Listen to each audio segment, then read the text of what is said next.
What's up, YouTube? It's your girl, Angel Charda, and I got something to say.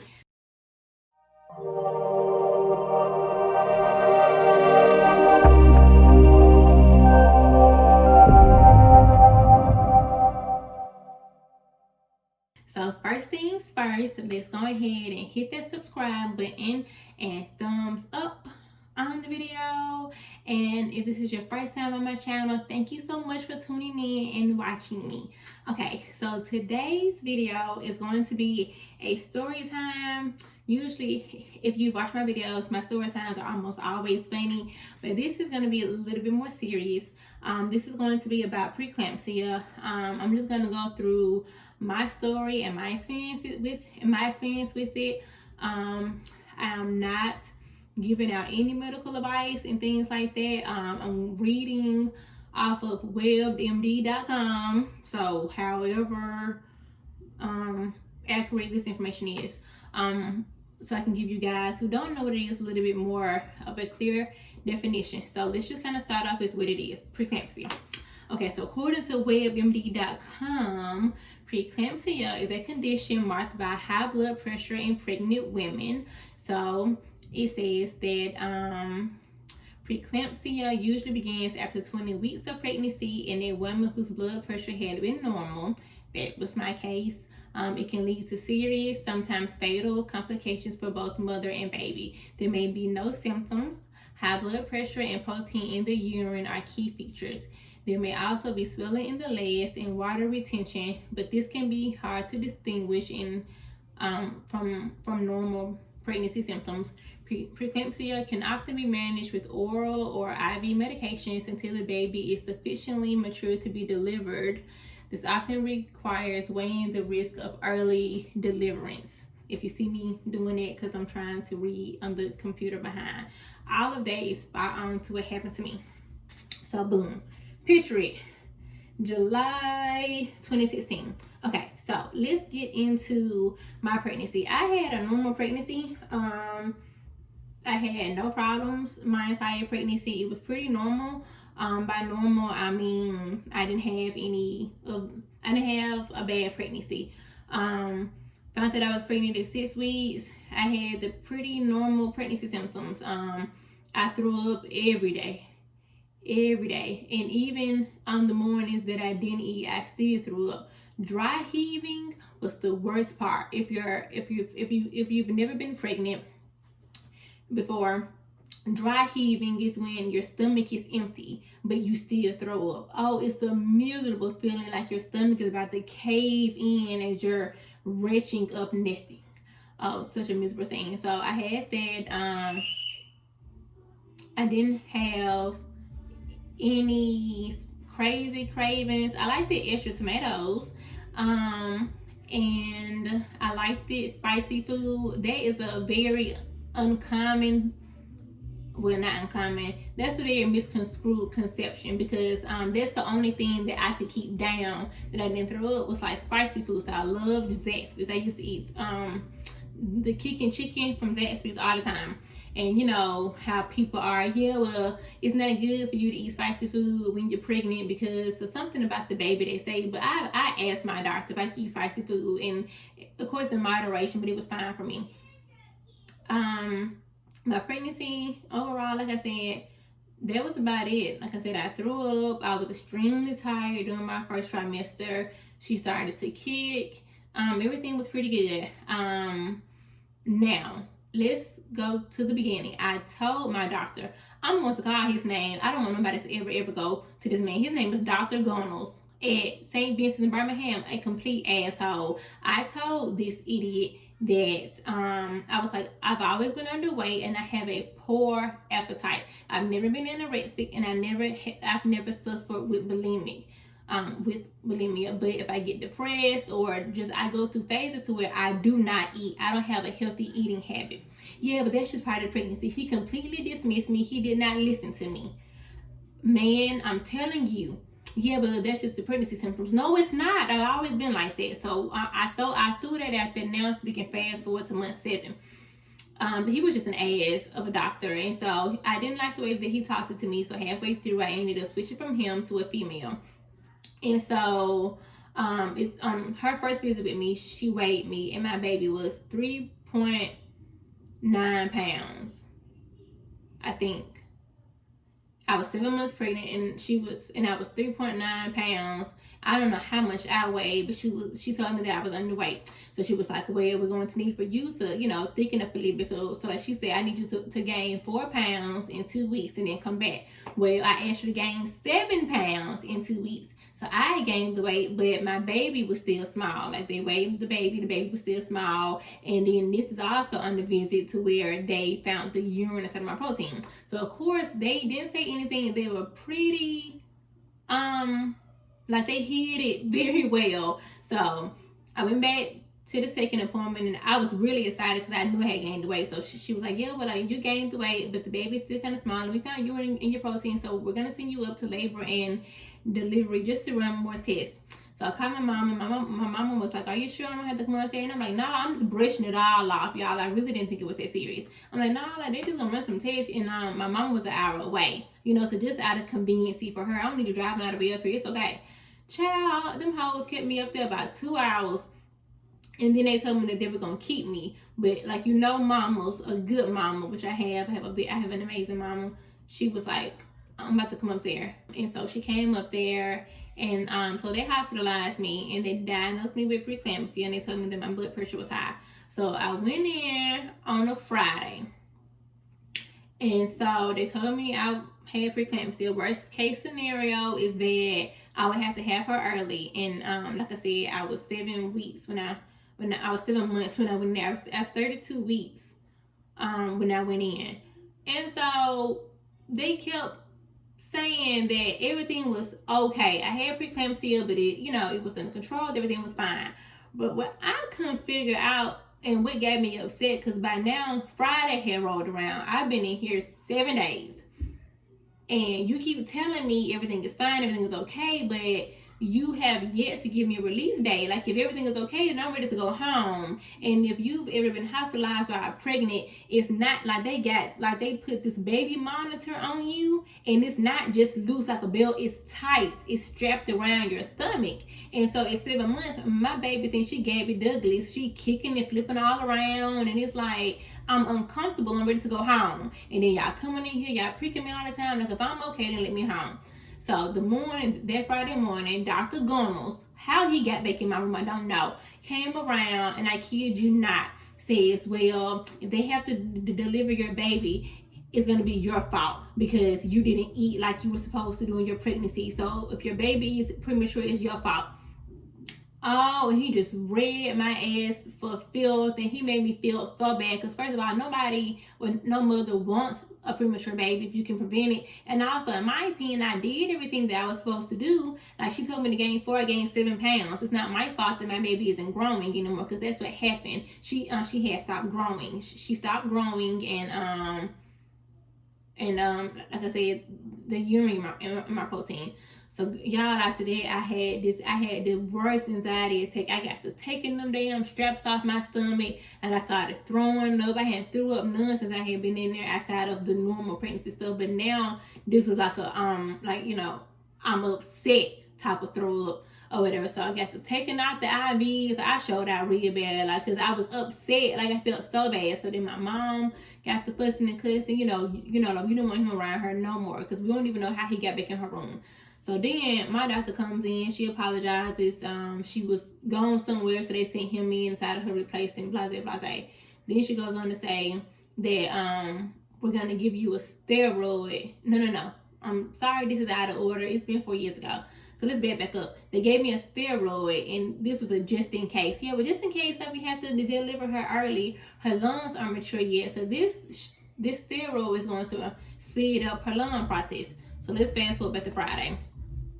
Yeah, well, so what's happening is, like, your baby's making you sick, and your body can't handle it. So, we're going to either, like, we want her to stay in, so that's why we've been keeping you so long, to try to keep, her in your womb. So it's like, either she stays in your womb, but the longer she stays in your womb, the sicker you'll be, or we can just have her early. And so then they got to going over statistics and how out of all premature babies, black female premature babies are the strongest. And white premature males are the weakest. That is a fact. You can Google that. So, and she just kept giving me all these stats and things like that. So, and I am a believer in God. My faith is strong. And so after she gave me the stats, and like I said, I am a really, really strong believer in God. I pray and I know what He can do, and I believe in miracles. And I really I didn't feel bad about it. I didn't feel like, I trusted God. I was like, it's gonna be okay, you know. And also, I think I was looking at it because she was gonna be 6 weeks early, and yes, that's premature, but it be babies who be born 17 weeks early, 30, you know, like, you feel what I'm saying? Like, it be babies who be way more premature. Like, if the only thing that's not fully developed on her is her lungs, and y'all gave her a steroid shot for that, you know, she's pretty much, you know, like, she's pretty much ready to go, you know. So, you know, I felt comfortable about it.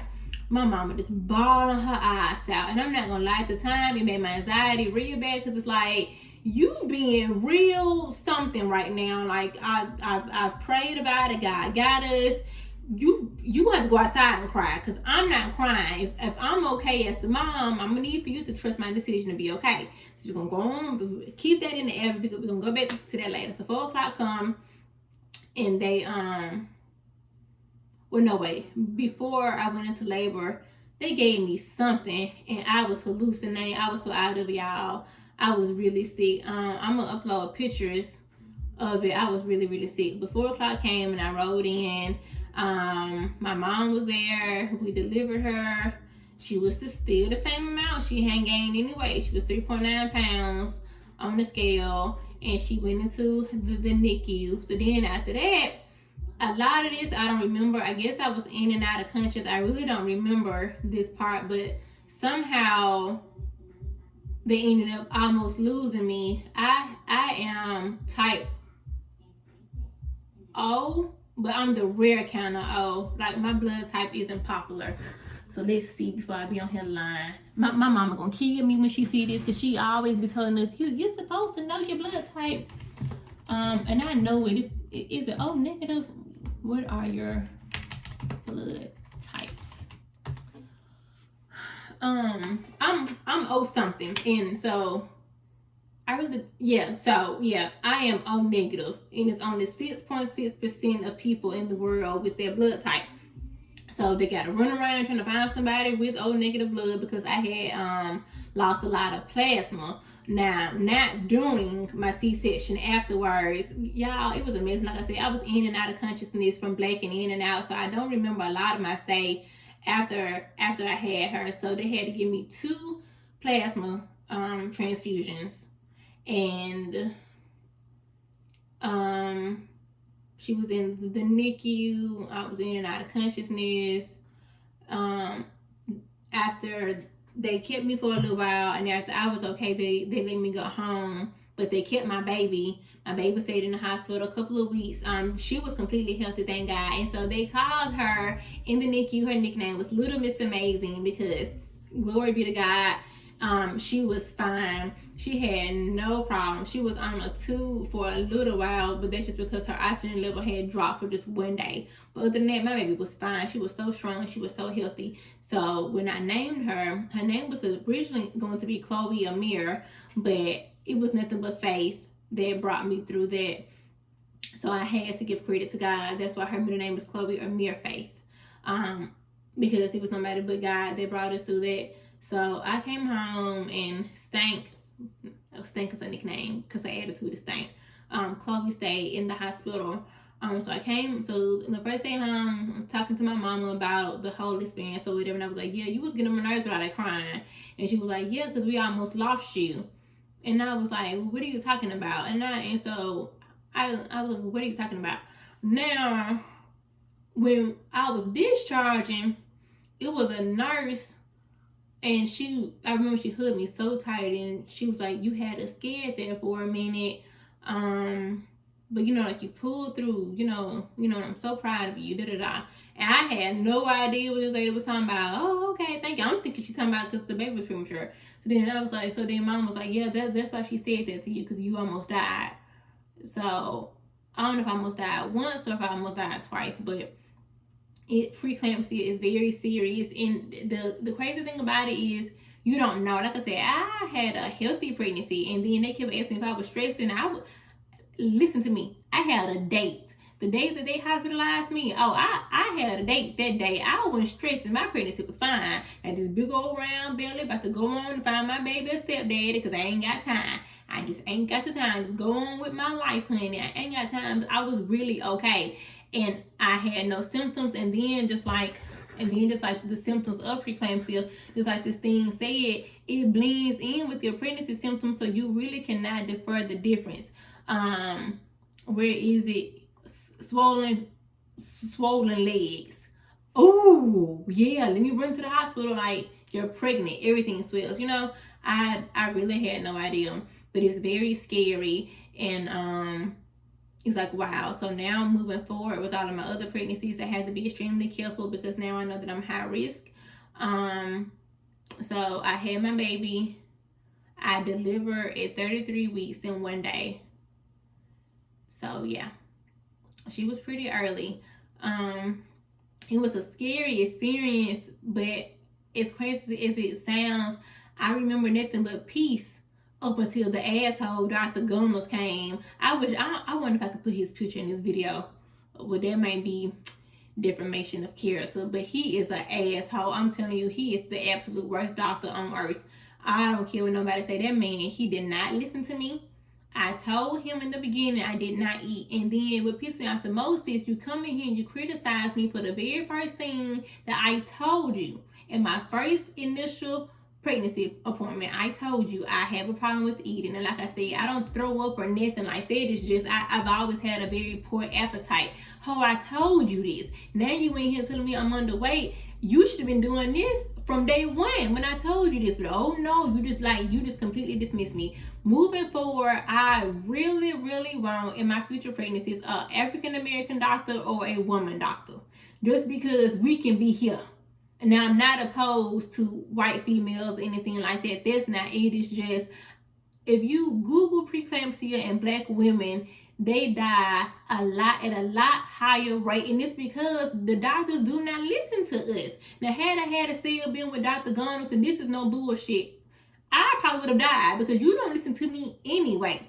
Like, you feel what I'm saying? But this doctor, she noticed that my baby was underweight. She noticed the urine in my blood, to where this Dr. Gunnels, he paid me no attention. He came in, okay, see you in 6 weeks, see you, like nothing. Like, he didn't pay attention to me. A white man. But this was a woman or whatever. So, and she was white, so she's fine. Thank God for her. She saved me and my baby's life. But yeah, moving forward, I ain't even playing it. I ain't playing it at all, because preeclampsia is very serious and it is a silent killer. Because like I said, I don't know. And thank God that I had my appointment that day, because what if my appointment had been 1 week later? I wish I knew exactly how high my blood pressure was. But yes, I think that's when I lost conscious. Damn, blood pressure got up to stroke level. So whatever that is. So let's Google that too while we edit. What is stroke level blood sugar? Come on here, Wi-Fi. 180 over 120. Yes, because I think my blood pressure, it was really, really bad. My numbers were really high. I was real sick, and I had no idea. Just out here, just living life, just living to be la loca. Because like I said, I had no type of symptoms. I had nothing that was indicating to me or to my body that I was fine. I felt completely fine. I didn't have any symptoms, nothing that I was like, oh, I think I need to go to the hospital. I had no symptoms. I was completely fine. And that's why I call preeclampsia a silent killer, because it would kill you and you would not know. So it's definitely something to be aware of if you're pregnant, to be out on the lookout for it. Women who are pregnant or who are wanting to become pregnant, listen to me. Take that as a sign. I wish I would have been a little bit more, I don't know. I think I wish I would have just took that serious. But now, moving forward, next pregnancy, oh, I ain't even playing it. If I tell my doctor my foot hurt and if she shoot it off, I'm going to somebody else. You are pregnant and you are carrying a child. If you have an issue going on, that doctor, you paying them. You need to be trying to see what it is. And I wish I would have taken that a lot more serious, because like I said, he completely, and I remember feeling so something. I don't know, like I didn't have, like we were going back and forth and he was just so combative about it, so dismissive. I still remember that feeling. Like I remember leaving like, dang, like I don't, like he don't understand what I'm saying. Like, yeah, I know it's a pregnancy thing, but it's also not a pregnancy thing, ladies. Hell no ma'am.